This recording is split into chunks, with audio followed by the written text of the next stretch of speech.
Welcome to the Explainer! Today we're setting off on a completely immersive visual journey into one of computer science's absolutely most fascinating strategies.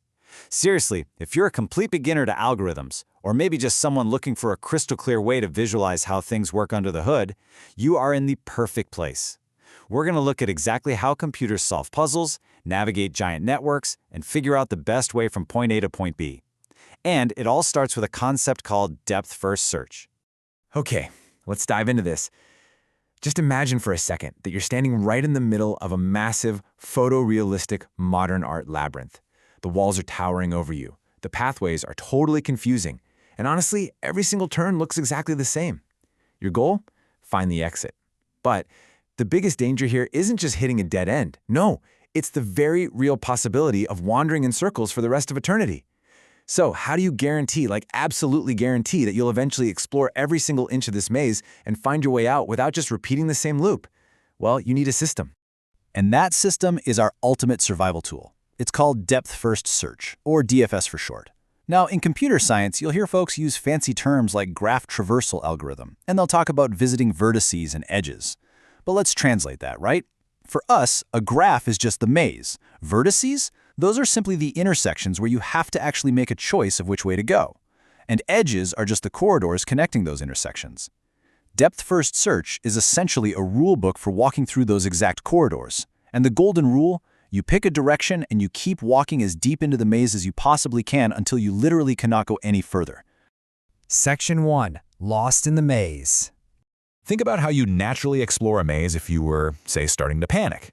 You might dart down one hallway, sprint back, try another for 2 steps, and then try a third.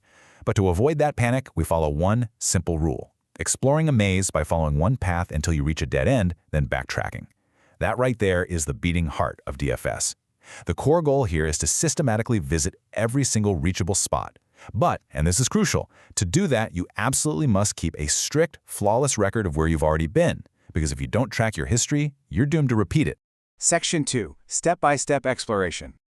And this brilliantly illustrates exactly how this algorithm works in the real world. We've got 5 simple steps. Step 1. Initialize. This is where you grab a massive bag of glowing breadcrumbs. In computer speak, you're creating a visited array, basically a checklist of rooms you've seen so you don't get lost. Step 2. Start. You drop your very first glowing breadcrumb right at the entrance. Step 3 is explore. You look down the corridors attached to your current intersection. Is there a corridor without a glowing breadcrumb at the end? Yes? Awesome. Walk down it. Drop a breadcrumb. You just keep doing this, plunging deeper and deeper. But eventually, you're going to hit a wall. Which brings us to this incredibly important word: backtrack.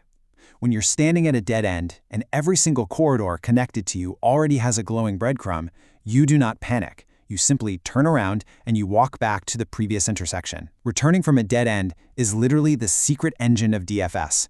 It is not a failure, it's a required step to discover new unexplored branches. You're just retreating enough to find a new path forward. And then, step 5 kicks in. Repeat, until the entire maze is glowing. Now, if you peek at the actual code for this, it can look kind of intimidating at first glance, right? Words like DFS visit and neighbor. But let's look at the translation into our maze survival guide. It's just a friendly recipe. Checking a neighbor simply maps directly to looking down a maze corridor. Checking if a neighbor is false in your visited array, that just means asking yourself, hey, is there glowing breadcrumb there yet? If no, you walk down it. The computer is literally just blindly following this breadcrumb logic, just doing it at lightning speed. Section 3. Beyond the labyrinth. So, the crucial point is, DFS isn't just for physical mazes. It's actually used to navigate complex digital labyrinths too. Maze solving is a big one, for sure. But how about file systems? When you ask your computer to search for a specific document, it uses DFS to dive into a folder, then into a subfolder, then a sub-subfolder, going as deep as absolutely possible before backtracking to check the next folder. Dependency analysis is another huge one. It makes sure software installs in the correct order by tracing what programs rely on other programs. And AI search? Man, this is cool. When an artificial intelligence is playing chess, it might use DFS to mentally play out an entire sequence of moves to the bitter end of the game, just to see what happens, before backtracking to consider a totally different opening move. You can really just think of these as different types of everyday puzzles that DFS can systematically crack. Graph traversal, that's just visiting everyone in a social network. Pathfinding is exactly what it sounds like, asking, is there a road from city A to city B? Cycle detection is a really fun one. It's basically the algorithm realizing, wait a minute, I've seen this glowing breadcrumb before, I'm walking in a circle. And backtracking problems are things like Sudoku puzzles. You try a number, follow the logic to the very end, and if it breaks, you erase it, you backtrack, and try the next number. Section 4, Traps and Limitations. Let's move to and see how this builds, because as powerful as DFS is, the journey is definitely not without its dangers. If we aren't careful, our systematic explorer can fall into some pretty terrifying traps. The absolute worst mistake you can make: missing your visited tracking. Just imagine wandering that beautiful, towering modern art maze we talked about earlier, but you completely forgot your glowing breadcrumbs. You would walk in an infinite loop for eternity, doomed to wander a beautiful corridor forever. In a computer, that infinite loop just crashes the whole program. Another trap is recursion depth. If the maze is way too deep, the computer has to remember too many go-back steps. Eventually, its short-term memory gets completely full, resulting in what programmers call a stack overflow. It's essentially the computer getting a massive headache and just giving up.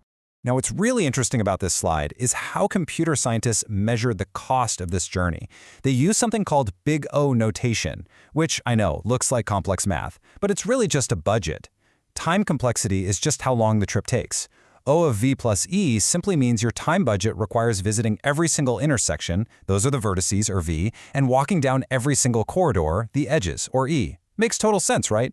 To search the whole maze, you have to walk the whole maze.